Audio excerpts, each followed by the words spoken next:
Hello friends, welcome back. तो last class में हमने पढ़ा था क्रिया के बारे में, और क्रिया के दो प्रकार हमने पढ़े थे कि रचना की दृष्टि से क्रिया जो है वो कितने प्रकार की होती है, दो प्रकार की होती है। ठीक है, रचना की दृष्टि से क्रिया हमने पढ़ी थी दो प्रकार की, एक सकर्मक क्रिया, दूसरी अकर्मक क्रिया। सकर्मक क्रिया जो कि कर्म के साथ आती है, और अकर्मक क्रिया जो कर्म के साथ नहीं आती है, अकर्मक क्रिया। ठीक है, तो ये दो प्रकार पढ़े थे हमने क्रिया के, सकर्मक और अकर्मक, रचना के आधार पर। ठीक है, इसके अलावा क्रिया के कुछ अन्य प्रकार और हैं, उनके बारे में डिस्कस करते हैं अभी। ठीक है, तो कुछ अन्य प्रकार में जैसे क्रिया का एक प्रकार है संयुक्त क्रिया। ठीक है, कौन सी क्रिया? संयुक्त क्रिया है। देखिए, क्रिया के जो दो प्रकार हमने पढ़े, सकर्मक अकर्मक, वो रचना की दृष्टि से दो प्रकार हैं, और अभी जो हम पढ़ रहे हैं क्रिया के कुछ अन्य प्रकार हैं कि क्रिया और किस किस प्रकार की होती है। तो उसमें सबसे पहले पढ़ते हैं संयुक्त क्रिया के बारे में। संयुक्त क्रिया किसे कहते हैं? जब दो या दो से अधिक क्रियाएं, जब दो या दो से अधिक क्रियाएं एक साथ आती हैं, जब दो या दो से अधिक क्रियाएं एक साथ आती है तो उन्हें हम कहते हैं संयुक्त क्रिया। ठीक है, तो उन्हें हम क्या कहेंगे? संयुक्त क्रिया कहेंगे, जब दो या दो से ज्यादा क्रियाएं एक साथ आएंगे। ठीक है, एग्जांपल्स देखते हैं कैसे। जैसे राम पढ़ने लगा, राम पढ़ने लगा। यहां पर देखिए, पढ़ना और लगना, पढ़ना और लगा दोनों ही क्या है? क्रिया शब्द है। दोनों ही क्या है? क्रिया शब्द है। देखो, पढ़ना क्रिया है और लगना, किसी काम में लगा, वो भी क्या है? क्रिया है। तो जब इस प्रकार से दो क्रियाएं एक साथ आती हैं, जैसे इसके अलावा कुछ और एग्जांपल्स हम संयुक्त क्रिया के बोले तो जैसे मैंने पुस्तक पढ़ ली है, या मैंने पुस्तक पढ़ ली। तो यहां पर पढ़ना और लेना, पढ़ना और लेना दो क्रियाएं एक साथ आ रही हैं, तो वो कैसी क्रिया का उदाहरण होंगी? संयुक्त क्रिया का उदाहरण होंगी। ठीक है, ऐसे ही जैसे मान लो मोहन ने खिचड़ी बना ली, मोहन ने खिचड़ी बना ली। यहां पर दो शब्द, फिर दो क्रियाएं साथ में आ रही है, एक तो बना, बनाना, और दूसरा लिया। उसके लिए हम प्रयोग कर रहे हैं बना ली। तो जब दो क्रियाएं एक साथ आती हैं तो उन्हें हम क्या कहते हैं? संयुक्त क्रिया उसे हम बोलते हैं। ठीक है, जब दो क्रियाएं या दो से ज्यादा क्रियाएं भी एक साथ आती हैं तो उसे हम क्या कहते हैं? संयुक्त क्रिया कहते हैं। ठीक, तो क्रिया का एक प्रकार है संयुक्त क्रिया। ठीक, दूसरा प्रकार पढ़ेंगे इसके बाद, क्रिया का दूसरा प्रकार पढ़ेंगे, और क्रिया का दूसरा प्रकार है संयुक्त क्रिया। ठीक है, सहायक क्रिया। संयुक्त क्रिया के बाद दूसरा प्रकार है सहायक क्रिया। ठीक है, सहायक क्रिया यानी कि हेल्पिंग वर्ब जिसको हम कहते हैं इंग्लिश में, ये तो ऑलमोस्ट क्लियर होगा। देखिए, जब क्रिया को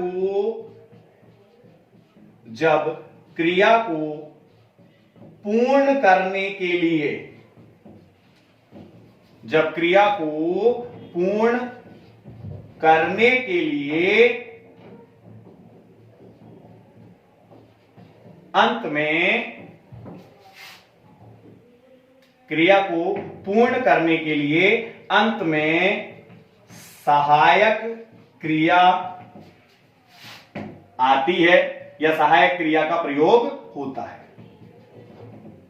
किस चीज के लिए? क्रिया को पूर्ण करने के लिए। ठीक,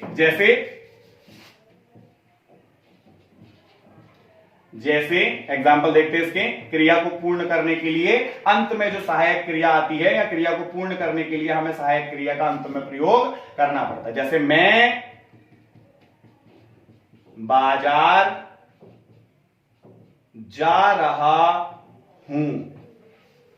मैं बाजार जा रहा हूं, तो यहां पर जा रहा, ये तो संयुक्त क्रिया है, दो क्रिया एक साथ आई है। इसको पूर्ण करने के लिए, वाक्य को पूर्ण करने के लिए या क्रिया का अर्थ पूर्ण करने के लिए जब हम हूं शब्द का प्रयोग कर रहे हैं तो ये क्या है? सहायक क्रिया है। तो क्रिया का अर्थ पूरा करने के लिए हम सहायक क्रिया का प्रयोग करते हैं। ठीक है, जैसे मैं बाजार जा रहा हूं।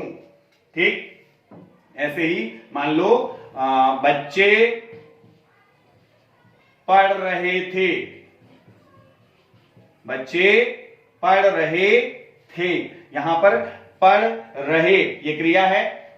ठीक है, और इसे पूरा करने के लिए, सेंटेंस को पूरा करने के लिए हमें किसकी आवश्यकता पड़ रही है? हेल्पिंग वर्ब की आवश्यकता पड़ रही है, सहायक क्रिया की हमें आवश्यकता पड़ रही है। ठीक है, तो इस प्रकार के वाक्य जिसमें हूं, थे, है, इन शब्दों का प्रयोग किया जाता है वो किसके उदाहरण कहलाते हैं? सहायक क्रिया के उदाहरण वे कहलाते हैं। ठीक है, सहायक क्रिया के बाद तीसरा प्रकार पढ़ते हैं। ठीक है, सहायक क्रिया के बाद तीसरा प्रकार पढ़ते हैं क्रिया का,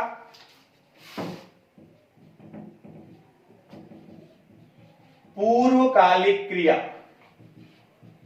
पूर्वकालिक क्रिया। ठीक है, यह भी परीक्षा में पूछी भी गई थी, पूर्वकालिक क्रिया किसे कहते हैं? तो देखिए, पूर्वकालिक क्रिया क्या होती है? जब कर्ता एक कार्य को पूर्ण कर, जब कर्ता एक कार्य को पूर्ण कर या एक क्रिया को पूर्ण कर, ठीक है, कार्य या क्रिया कह सकते हो, कार्य को पूर्ण कर दूसरी, कार्य ही बोलते हैं यहां पे, ठीक है, दूसरे कार्य में लग जाता है तो पहले वाली क्रिया को पूर्वकालिक क्रिया कहते हैं। पूर्वकालिक क्रिया कहते हैं। ठीक है, देखिए, पूर्वकालिक क्रिया डेफिनेशन थोड़ी सी लंबी है। जब कर्ता एक कार्य को पूर्ण करके दूसरा कार्य करने लग जाए, जब कर्ता एक ही वाक्य में किसी एक कार्य को पूरा करके दूसरे कार्य में लग जाए, तो जो पहले वाली क्रिया होती है, जो कार्य उसने पूर्ण कर लिया होता है, उसको कहते हैं पूर्वकालिक क्रिया। ठीक है, जैसे एग्जाम्पल देखते हैं, जल्दी समझ में आएगा। राम खाना खाकर सो गया। राम खाना खाकर सो गया। तो देखो, वर्तमान में अगर हम बोले कि अभी सो रहा है, तो वर्तमान में ये जो राम जो क्रिया कर रहा है वो क्या है? सोने की क्रिया है। और इस क्रिया से पहले उसने कौन सी क्रिया पूर्ण कर ली है? खाना खाने की। तो जिस क्रिया को उसने पहले पूरा किया है वो क्या कहलाएगी? पूर्वकालिक क्रिया कहलाएगी। ठीक है, ऐसे ही मोहन नहाकर बाजार गया। मोहन नहाकर बाजार गया। तो देखो, वर्तमान जो क्रिया मोहन कर रहा है वो क्या है? बाजार जाने की है। और इससे पहले जो उसने क्रिया करी है वो क्या है? नहाने की क्रिया उसने पूर्ण कर ली है। यानी वर्तमान क्रिया से जस्ट पहले उसने जो क्रिया करी है उसको हम क्या कह रहे हैं? पूर्वकालिक क्रिया कह रहे हैं। क्लियर है? पूर्वकालिक क्रिया जब कर्ता एक काम करके दूसरे काम में लग गया है, तो जस्ट जो उसने अभी जस्ट काम खत्म किया है इससे पहले, उसको हम क्या कहेंगे? पूर्वकालिक क्रिया कहेंगे। क्लियर है? ठीक है, तो तीसरा प्रकार है क्रिया का पूर्वकालिक क्रिया। पूर्वकालिक क्रिया। ठीक, इसके बाद पढ़ते हैं एक और प्रकार है क्रिया का द्विकर्मक क्रिया। द्विकर्मक क्रिया। ठीक है, देखो जैसे नाम से पता चल रहा है यहां पे द्विकर्मक क्रिया, यानी कि ऐसी क्रिया जिसमें दो कर्म उपस्थित हो। ऐसी क्रिया जिसमें दो कर्म उपस्थित होते हैं। जब क्रिया के साथ दो कर्म उपस्थित हो, जब क्रिया के साथ दो कर्म उपस्थित हो तो हम उसे कहते हैं द्विकर्मक क्रिया। जैसे द्विकर्मक क्रिया में क्या कहेंगे? जैसे अध्यापक ने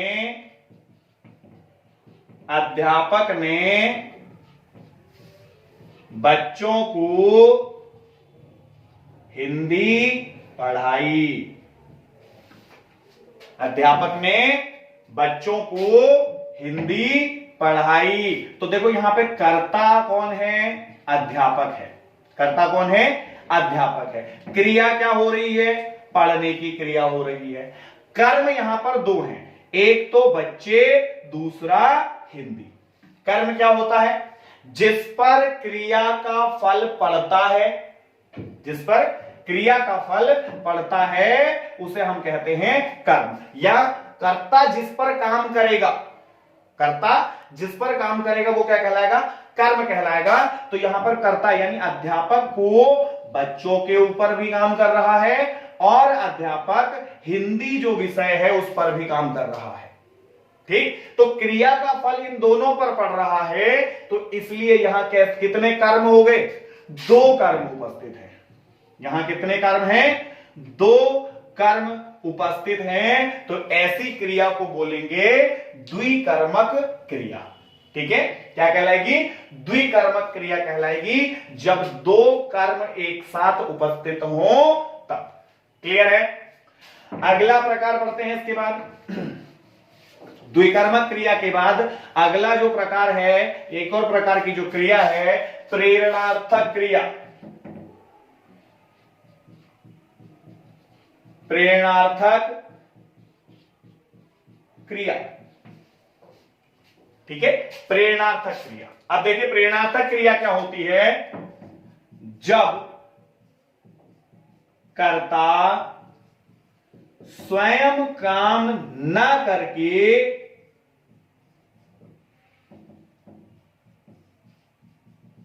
किसी दूसरे से काम करवाता है।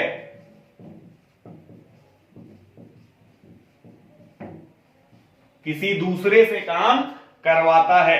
ठीक है, प्रेरणार्थक क्रिया यानी कि यहां पर वाक्य में जो कर्ता होगा वो स्वयं काम नहीं करेगा, किसी दूसरे से काम करवाएगा।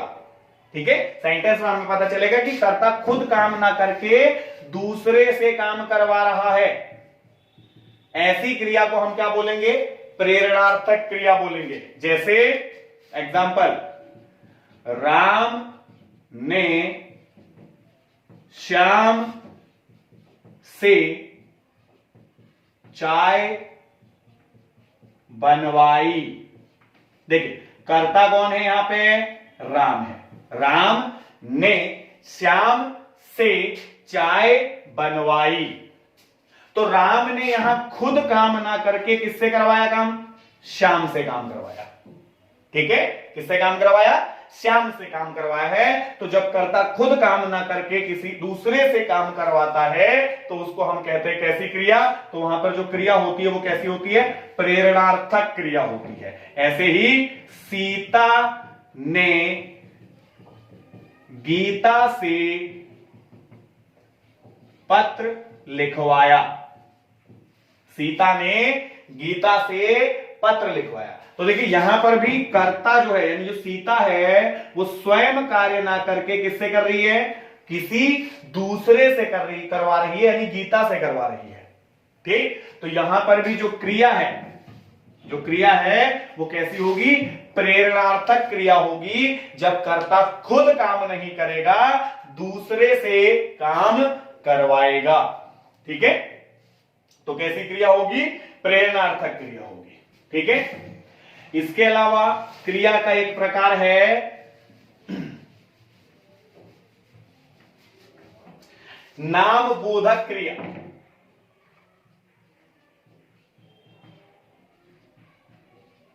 नाम बोधक क्रिया। ठीक है, क्रिया का एक प्रकार कौन सा है, नाम बोधक क्रिया। क्रिया का एक प्रकार है जब क्रिया संज्ञा या विशेषण, संज्ञा या विशेषण के साथ जुड़कर बनती है। जब क्रिया किसके साथ, संज्ञा या विशेषण के साथ जब क्रिया जुड़ती है या क्रिया को जोड़ करके जब कोई शब्द बनता है तो उसे कहते हैं नाम बोधक क्रिया। ठीक है, तो उसे हम क्या कहते हैं, नाम बोधक क्रिया। जैसे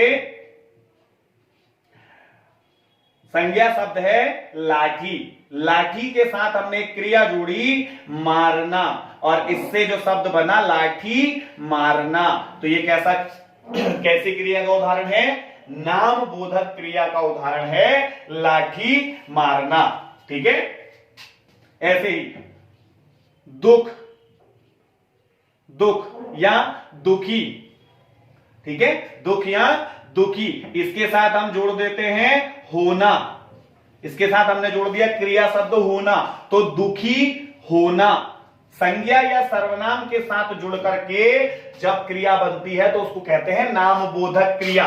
जैसे लाठी मारना दुख और होना दुख होना, ऐसे ही खुश होना। ठीक है, ये किस प्रकार की क्रियाएं हैं, ये नाम बोधक क्रियाएं होती हैं जब संज्ञा या विशेषण के साथ जुड़ करके कोई क्रिया बनती है। जब संज्ञा या सर्वनाम के साथ जुड़ करके क्रिया बनती है या क्रिया जुड़ के जो शब्द बनता है वो किस में आता है, नाम बोधक में आता है। ठीक है, ऐसे ही एग्जांपल इसमें और देखेंगे तो मौज करना। ठीक है, मौज करना, क्लियर है, ये सब किसके अंदर आएंगे, नाम बोधक क्रिया के अंदर आएंगे। क्लियर है, संज्ञा या विशेषण के साथ जुड़ करके जब क्रिया बनेगी या जब संज्ञा और विशेषण के साथ क्रिया जुड़ेगी तो उसे हम नाम बोधक क्रिया कहेंगे।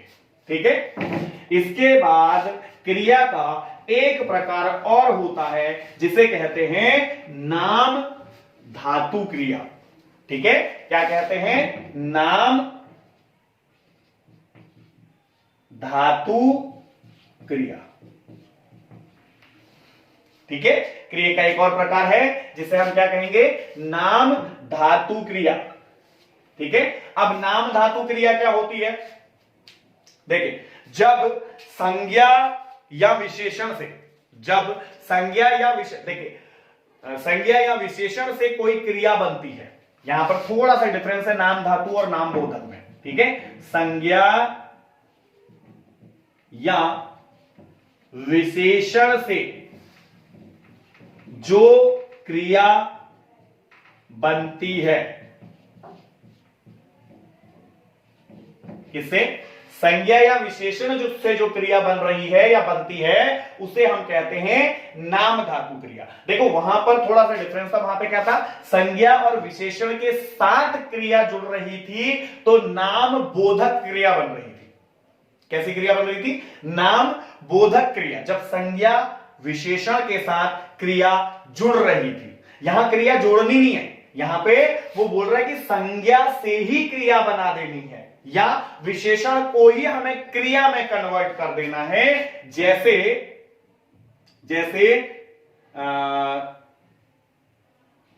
शब्द है लाठी। ठीक है, संज्ञा शब्द है लाठी, तो लाठी से बना देते हैं लठियाना। लाठी से क्या बना दिया? लठियाना। ऐसे ही गाली, गाली से बना दिया गरियाना। ठीक है, मुस्कान, मुस्कान से बना दिया मुस्कुराना। आ रही बात समझ में? अंतर समझ में आ रहा है नाम धातु और नाम बोधक में? नाम बोधक में हम क्या कर रहे थे? साथ में शब्द को, क्रिया को ला करके जोड़ रहे थे। वहां पे हम क्या कर रहे थे? क्रिया को ला करके जोड़ रहे थे उसके साथ में, यानी कि दुखी शब्द के साथ में जब हम होना शब्द जोड़ रहे थे तो शब्द बन रहा था दुखी होना। दुखी होना किसमें? नाम बोधक में। नाम धातु में क्या अंतर है? यहां हम जोड़ नहीं रहे, यहां हम क्रिया जोड़ नहीं रहे, यहां हम उसको क्रिया में कन्वर्ट कर दे रहे। ठीक है, यहां हम उस शब्द को ही किसमें बदल रहे हैं? क्रिया में बदल दे रहे हैं। जैसे लाठी से लठियाना, गाली से गरियाना, मुस्कान से मुस्कुराना। ठीक है, ऐसे ही बात, बात से बन जाएगा बतियाना। बात से बतियाना। ठीक है, तो ये आपकी नाम धातु क्रिया हो जाएगी। नाम धातु और नाम बोधक में कंफ्यूज मत होना। यहां शब्द को बदलना है क्रिया में, और यहां शब्द के साथ क्रिया जोड़नी है। किसमें? नाम बोधक में शब्द के साथ संज्ञा या विशेषण के साथ क्रिया जोड़नी है, और नाम धातु में संज्ञा या विशेषण को क्रिया में बदल देना है। संज्ञा या विशेषण को क्रिया में बदल देना है। ठीक है,